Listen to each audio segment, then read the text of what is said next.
അസ്സലാമു അലൈക്കും വറഹ്മത്തുള്ളാഹി വബറകാതുഹു.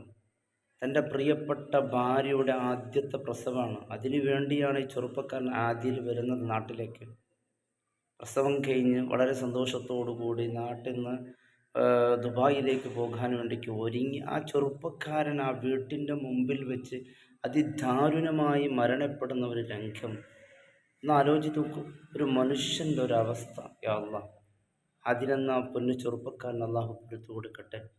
ഖബർ അള്ളാഹു വിശാലമാക്കി കൊടുക്കട്ടെ.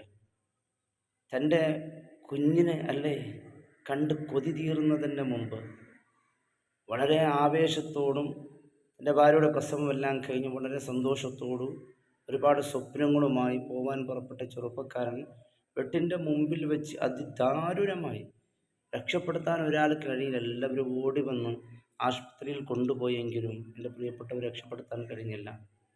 ഇന്നാ ലില്ലാഹി വ ഇന്നാ ഇലൈഹി റാജിഊൻ.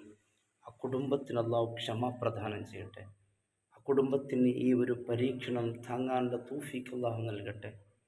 വലിയ ആഗ്രഹത്തോടും പ്രതീക്ഷയോടു കൂടിയാണ് പൊന്നുമോൻ ആദ്യ നാട്ടിലെത്തിയത്. അബ്ദുള്ളയുടെ മകൻ ഭാര്യയുടെ പ്രസവത്തിന് കൂടി പ്രസവമെല്ലാം കഴിഞ്ഞ് 2 മാസമായി വന്നിട്ട് ഇതാ പോകാൻ വേണ്ടി പുറപ്പെട്ടിരിക്കുകയാണ്. ആ സമയത്താണ് പെട്ടെന്ന് വീട്ടിൻ്റെ മുന്നിലേക്ക് വരുന്ന ഈ കാറ് പെട്ടെന്നാണ് തീപിടുത്തമുണ്ടാകുന്നത്.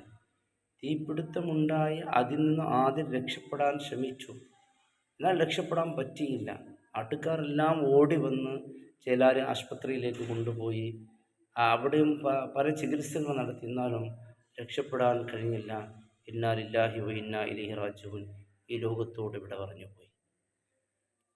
ആ പ്രിയപ്പെട്ട ആതിരയുടെ ഭാര്യ ഇതെങ്ങനെ സഹിക്കും? എൻ്റെ പ്രിയപ്പെട്ടവർ, ഈ ഒരു വാർത്ത കേട്ടപ്പോൾ നാം തന്നെ സ്തംഭിച്ചു പോയി അല്ലേ. വിവാഹം കഴിഞ്ഞ് വർഷങ്ങളൊക്കെ തികയുന്നതിൻ്റെ മുമ്പ് തന്നെ ആ പൊന്നു കുഞ്ഞ് അനാഥയാവുകയാണ്, ഭാര്യ വിധവയാവുകയാണ്.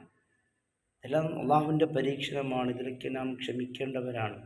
എന്നാൽ ഈ മരണമൊക്കെ നമ്മെ വല്ലാത്ത ഓർമ്മപ്പെടുത്തുന്നുണ്ട്. മനുഷ്യൻ ഇത്രയേ ഉള്ളൂ. അള്ളാഹു റബ്ബ് സുബ്ഹാനഹു വ തആല രക്ഷപ്പെടുത്തണം. മലപ്പുറം തെന്നിപ്പാലയിലാണ് ഈ ഒരു സംഭവം നടക്കുകയാണെങ്കിൽ എൻ്റെ പ്രിയപ്പെട്ടവരിത് നമുക്കൊക്കെ വലിയ പാഠമാണ് എന്നുള്ളതാണ്. മനുഷ്യനൊന്നും അഹങ്കരിക്കാനൊന്നുമില്ല. തൻ്റെ ബിസിനസ്സും കച്ചവടവും എല്ലാം പകുതിയിൽ വെച്ച് ഈ ലോകത്തോട് ആദിൽ വിട പറഞ്ഞു പോയി. ആ പൊന്നു മകനിക്കറിയോ, ഇനി ഞാൻ വലുതായാൽ എനിക്ക് ഉപ്പെന്ന് വിളിക്കാൻ ഉപ്പയില്ലെന്ന് അല്ലേ. സ്കൂൾ മദ്രസയിലൊക്കെ പഠിക്കുമ്പോൾ ഉപ്പയെ കൂടെ കരഞ്ഞതും ചുറ്റിയതും ഉപ്പയെ കൂടെ ജീവിച്ചതും പലതും തൻ്റെ സുഹൃത്തുക്കളുടെ അനുഭവങ്ങൾ പങ്കിടുമ്പോൾ ആ പൊന്നുമോൻ എന്താ പങ്കിടുക? അള്ളാഹു ആ കുടുംബത്തിന് ഈ ഒരു പരീക്ഷണം താങ്ങാനുള്ള ശക്തിയും ശേഷിയും അള്ളാഹു നൽകി അനുഗ്രഹിക്കട്ടെ. വലിയ സങ്കടമായി എൻ്റെ പ്രിയപ്പെട്ടവരെ ഒരു വാർത്ത കേട്ടപ്പോൾ. നിങ്ങളുടെ ശ്രദ്ധയിലെത്തിക്കുക. അദ്ദേഹത്തിന് നിങ്ങളുടെ പ്രാർത്ഥന ഉണ്ടാകുമല്ലോ. ആ കുടുംബത്തിൻ്റെ ക്ഷമയ്ക്ക് വേണ്ടി നിങ്ങളെല്ലാവരും പ്രാർത്ഥിക്കണം. സാധിക്കുമെങ്കിൽ ഒരു ഫാത്തിഹ ഓതി ദുആ ചെയ്യണം. അല്ലാഹു റബ്ബ് സുബ്ഹാനഹു വ തആല ഇത്തരത്തിലുള്ള അപകട മരണങ്ങൾ ഷഹീദിൻ്റെ പ്രതിഫലമുണ്ട്. അള്ളാഹു ഷഹീദിൻ്റെ പ്രതിഫലം ആദ്യം അള്ളാഹു നൽകി അനുഗ്രഹിക്കട്ടെ. എല്ലാവിധ അപകടങ്ങളെ തൊട്ട് അള്ളാഹു നമ്മെ കാക്കട്ടെ.